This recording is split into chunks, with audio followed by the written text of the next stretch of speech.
ఇప్పుడిప్పుడే తన అనారోగ్యం నుంచి కోలుకుంటున్న సమంత వరుస సినిమాలతోనూ ఓటీటీలో వెబ్ సిరీస్తోనూ బిజీగా ఉంటున్నారు.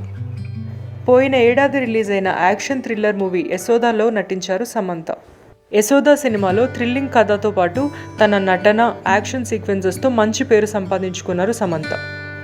తన తదుపరి చిత్రం గుణశేఖర్ గారి దర్శకత్వంలో రాబోతున్న శాకుంతలం ఇప్పటికే చాలాసార్లు పోస్ట్పోన్ అయ్యాక త్వరలో ప్రేక్షకుల ముందుకు రాబోతోంది. ఈ సందర్భంగా సమంత డైరెక్టర్ గుణశేఖర్, ప్రొడ్యూసర్ నీలిమాగుణ, దిల్ రాజు గారులతో మొదటిసారి సినిమా చూశానని తన సోషల్ నెట్వర్క్లో షేర్ చేశారు.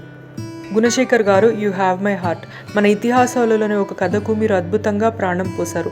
ఫ్యామిలీ ఆడియన్స్ అందరూ ఈ చిత్రాన్ని ఎంతగానో ఆదరిస్తారు. శాకుంతలం నా మనసుకు ఎంతో దగ్గరైన సినిమా అంటూ పోస్ట్ చేశారు శామ్. సమంత పోస్ట్ చేసిన ఫోటో బ్యాక్గ్రౌండ్లో సమంత హీరోతో పాటు అల్లు ఆర్హా కూడా కనిపించింది.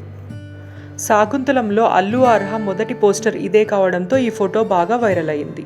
శాకుంతలం సినిమా ప్రేక్షకులకి తప్పకుండా నచ్చాలి అని కోరుకుంటున్నారు Samantha. Thank you for watching the video అండి. Please subscribe.